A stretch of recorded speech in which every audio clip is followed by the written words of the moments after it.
नमस्कार दोस्तों, मैं हूं दिनेश के वोरा। स्वागत है आपका 4 पीएम और न्यूज टाइम के इस कार्यक्रम में। मोदी और शाह का तिलिस्म टूट रहा है, इसमें अब कोई भी संदेह नहीं है। लेकिन वो जीवन भर राजा बने रहना चाहते हैं, गद्दी नहीं छोड़ना चाहते। उसकी कोई भी कीमत चुकानी पड़े, कैसी भी कीमत चुकानी पड़े, वो गद्दी नहीं छोड़ेंगे। अजीब सी एक इंसानी फितरत है कि कुर्सी मिल जाए तो सिर्फ ये कहो कि हम तो सेवा करने के लिए आए हैं और हम तो सेवक हैं, लेकिन फिर ये कुर्सी जानी नहीं चाहिए। जिसे एक बार राजा की गद्दी मिली, फिर उसे उसका ऐसा चस्का लगता है। ये चस्का कुछ ऐसा ही जैसे शेर के मुंह में आदमी का खून लग जाता है। और जो शाही दावत है, उसे छोड़कर कौन जाए साहब। दसियों एकड़ के बंगले, मुफ्त के बेंगलोस, मुफ्त का आना जाना, मुफ्त के हवाई जहाज, मुफ्त के हेलीकॉप्टर, सामने घूमने के लिए लश ग्रीन ग्रास, हरी भरी, सिक्योरिटी के लिए आपके पास सैकड़ों लोग, घूमने के लिए आपके पास जहां जाएं हेलीकॉप्टर और कारों के बड़े बड़े फ्लीट, पानी का ग्लास भी नहीं उठाना। कारों में जाना हो तो दरवाजे खुल जाते हैं अपने आप। हवाई जहाज में जाना हो तो कतार लगी होती है लोगों की जो आपको सलाम करने के लिए है। कौन होगा ऐसा जो इस राज गद्दी को छोड़कर जाए? कोई नहीं जाता है। आपको क्या कहते हैं, भुलावे दिए जाते हैं। कहा जाता है हम तो आपके सेवक हैं, जनता के सेवक हैं, आपके भले के लिए यहां पर हैं। जनता का जो सेवक होता है, वो कभी भी महलों में नहीं रहता है। कभी आपने जनता के सेवक के रूप में महात्मा गांधी को महलों में रहते देखा है? क्या आपने जनता के सेवक के रूप में कभी विनोबा भावे को महलों में रहते देखा है?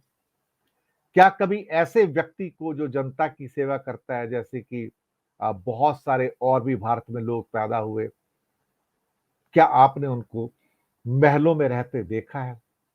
जिसे जनता की सेवा करनी है, गरीबों की सेवा करनी है, दीन दुखियों की सेवा करनी है, उसे महल नहीं चाहिए होते हैं।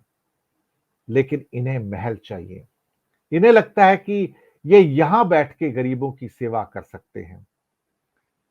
ये दरअसल जो मनोस्थिति है राजा बनने की, और ये इंसान तब अपने आप को सरदार पटेल समझना शुरू हो जाते हैं, महात्मा गांधी समझना शुरू हो जाते हैं। हालांकि ये उनके पैरों की धूल भी नहीं है। सच बात तो ये है। भले ये उनकी जितनी बड़ी मूर्तियां बनाना चाहें बना ले, भले ही ये कितने ही गॉडसे प्रेमियों का साथ देते रहें, लेकिन जब ये बाहर जाते हैं तो इन्हें ये नहीं कहते कि ये गॉडसे के देश से आए हैं, ये गांधी के देश से आए हैं। और गांधी साधु था, संत था। गांधी कोई महलों में रहने वाला राजा थोड़ी था। पर ये राजा है। इस राजा का नया महल भी 450 करोड़ का बन रहा है, क्योंकि आम आदमी से मिलना तो इनकी फितरत में नहीं है। अब ये तिलिस्म जो पावर का है टूट रहा है। अब धीरे धीरे आभास होता है कि हमें भी नकार दिया जाएगा, हमें भी एक दिन गद्दी से उतार दिया जाएगा।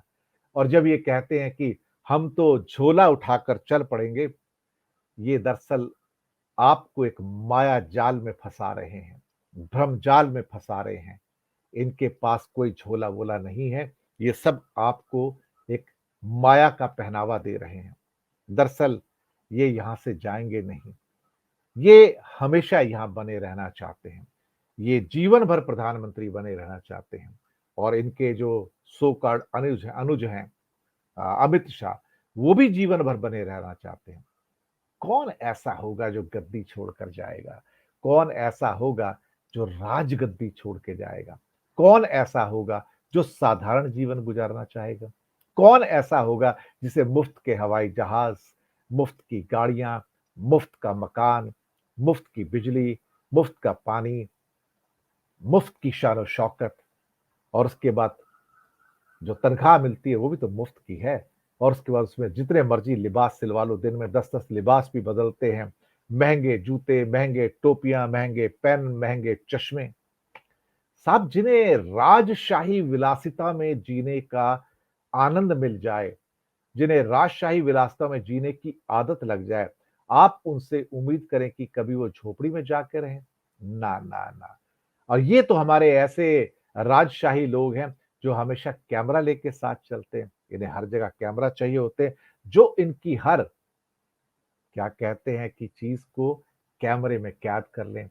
और ये जब कैमरा चल रहा होता है, तो ये कभी नहीं चाहेंगे इनके आस-पास भी कोई हो। ना, ये सबको दूर कर देते हैं, रेड कार्पेट पर अकेले चलते हैं। कभी-कभी तो एहसास होता है ईश्वर आ गए हैं, महादेव आ गए हैं। लेकिन महादेव भी एक कोने में खड़े रहकर आजकल देख रहे हैं इनको कि देवाधिदेव तो ये बन गए हैं। और भारतीय जनता पार्टी के तो बहुत सारे लोग कह भी चुके हैं कि ये तो देवाधिदेव हैं। और यूपी की एजुकेशन मिनिस्टर हैं, वो तो कहती हैं कि ये तो क्या-क्या है कि ईश्वर हैं, स्वयं राम हैं, स्वयं अवतार हैं। हेमंत बिस्वा शर्मा भी यही कहते हैं, ये तो राम हैं। इन जैसा व्यक्ति भारत का प्रधानमंत्री होना चाहिए। तो अब इनके अंदर लोगों को राम नज़र आ रहे हैं, भगवान का अवतार नज़र आ रहे हैं। पर राम तो साधारण जीवन जीते थे, वो तो संत आदमी थे। वो तो महलों में रह के भी बिल्कुल एक बनवासी की तरह जीवन जिया करते थे। वो कब राजशाही जीवन जीते थे? दरअसल राजशाही जीवन तो ये जीते हैं। वो तो उठकर अब गरीब लोगों से मिलने चले जाया करते थे, उनके पास जाया करते थे, उनके दुख दर्द बाँटा करते थे। पिता की आज्ञा मानने के लिए वनवास चले गए थे। और ये अपने आप को राम भक्त कहते हैं, ये तो अपने घर से बाहर भी नहीं निकलते। राम तो अपने दरबार में सबके प्रश्नों के जवाब दिया करते थे, किसी को टालते नहीं थे। कोई भी प्रश्न पूछ सकता था राजा से। यहाँ तो उनसे कोई प्रश्न ही नहीं पूछ सकता। और इनके जो मंत्रिमंडल की बैठक होती है, किसी में इतना साहस नहीं है कि उनसे कोई एक प्रश्न पूछ ले, क्योंकि प्रश्न पूछने का अधिकार सिर्फ प्रधानमंत्री नरेंद्र दामोदर दास मोदी का है। क्योंकि उन्हें लगता है वो इस देश के सबसे ज्यादा पढ़े लिखे और समझदार व्यक्ति है, और बाकी किसी के पास कोई ज्ञान नहीं है जो वहां पर बैठे हैं, जो उनसे सवाल कर सके। और इनके पास हर चीज की नॉलेज है, हर चीज का ज्ञान है। इतना गुमान तो भगवान बुद्ध को भी नहीं था, भगवान महावीर को भी नहीं था, जितना गुमान नरेंद्र दामोदर दास मोदी को है, जितना गुमान अमित शाह को है, इतना गुमान तो किसी को भी नहीं था। और अमित शाह की क्वालिफिकेशन क्या है तो आप सबको पता है, मुझे कुछ कहने की जरूरत नहीं है। इसके अलावा मोदी जी की भी जो क्वालिफिकेशन है, वो उनका भी कई बार क्या कहते हैं कि वो चेकिंग हुई है, लेकिन उनका भी कुछ पता नहीं है कि एग्जैक्टली क्या स्थिति है वहां पर। तो भारतीय जनता पार्टी की जो सरकार है, वो यशवंत सिन्हा जो सही कहते हैं, शायद 75 सालों में सबसे कम पढ़ी लिखी सरकार है। और यहाँ तो आधों के ये भी नहीं पता कि उनके सर्टिफिकेट कौन से हैं, वो कितना पढ़े लिखे हैं, ये भी नहीं पता है। ये स्थितियां जब होती हैं तो इंसान अपने लिए एक मकड़ी का जाला बनाता है। वो जाला बनाता है कि कोई मेरे नजदीक ना आ सके, कोई मुझसे प्रश्न ना करे, क्योंकि प्रश्न करेगा तो मेरे पास जवाब नहीं होगा, जवाब नहीं होगा तो मेरी पोल खुल जाएगी, और जब पोल खुल जाएगी तो लोग हंसी उड़ाएंगे। इस इसीलिए इनके मन की बात जो होती है, वो वन वे ट्रैफिक होती है। वहाँ किसी को प्रश्न पूछने का अधिकार नहीं होता है। और अगर कुछ प्रश्न पूछने होते हैं, तो पहले से वो इवेंट बना लिया जाता है। जैसे कि वो अक्षय कुमार आते हैं, "सर आप बताएँगे आम कैसे खाते हैं? चूस कर खाते हैं या काट कर खाते हैं?" तो साहब के लिए सवाल तैयार किए जाते हैं कि इसके बाहर का कोई सवाल नहीं पूछ सकते। दूसरी बात, जो सवाल पूछा, उसके बाद जो उत्तर आता है, उसका काउंटर सवाल भी आप नहीं पूछ सकते। तो तिलिस्म तो बना लिया इन्होंने अपने लिए, लेकिन अब तिलिस्म टूट रहा है, दोनों का तिलिस्म टूट रहा है। कहते हैं, कोई चीज़ इस दुनिया में स्थायी नहीं होती है। बहुत सारे लोगों को लगा कि वो स्थायी है, सिकंदर को भी यही लगता था कि स्थायी है। हो सकता है राजा अकबर को, औरंगज़ेब को भी लगता हो स्थायी हो सकता है जो बाकी राजा थे उनको भी लगता होगा कि वो स्थायी है, लेकिन स्थायी तो कोई नहीं है। स्थायी तो गुरु नानक भी नहीं थे, स्थायी तो राम भी नहीं थे, कृष्ण भी नहीं थे। जो बाकी अवतार थे वो भी नहीं थे, विवेकानंद भी नहीं थे, भगवान बुद्ध और भगवान महावीर भी नहीं थे। जब वो नश्वर शरीर में आए तो उन्हें जाना भी पड़ा। लेकिन बुद्ध ने तो अपना घर-बार भी छोड़ दिया, संत बन गए। गुरु नानक ने भी घर-बार छोड़ दिया और संत बन गए। संतों की तो यही कहानी होती है और हमारे यहाँ तो संत जाके अब राजशाही गद्दी पर बैठ जाते हैं। ये नई प्रथा शुरू हुई है। कहाँ तो संत वो होता था जो राजशाही छोड़ देता था और जंगलों में चले जाते थे। पर आजकल के संत जो होते हैं, वो अपने पूजा पाठ के स्थलों को छोड़कर राजशाही स्थलों पर जाकर माया वाली गद्दी संभालते हैं और कहते हैं यही जनहित में है। कलयुग है ना, तो कलयुग में यही होगा। लेकिन मोदी और शाह का तिलिस्म अब टूट रहा है। जनता को समझ आ रहा है कि हमें कुछ नहीं मिल रहा है। सिर्फ खोखले वादे हैं, खोखले सपने हैं, खोखली चीजें उनको दिखाई जाती हैं, खोखला अहंकार दिखाया जाता है, बड़ी-बड़ी चीजें बताई जाती हैं, भारत तीसरी, चौथी, 5वीं बड़ी अर्थव्यवस्था है, लेकिन गरीब जब अपनी पॉकेट में देखता है तो दवाई के पैसे नहीं होते, अनाज खरीदने के पैसे नहीं होते, बच्चों की स्कूल के पैसे नहीं होते, हसरत भरी निगाह से 100 करोड़ लोग देखते हैं कि मैं अपने बच्चों को कॉन्वेंट स्कूल में नहीं डाल सकता, क्योंकि मेरे पास फीस देने को पैसे नहीं है।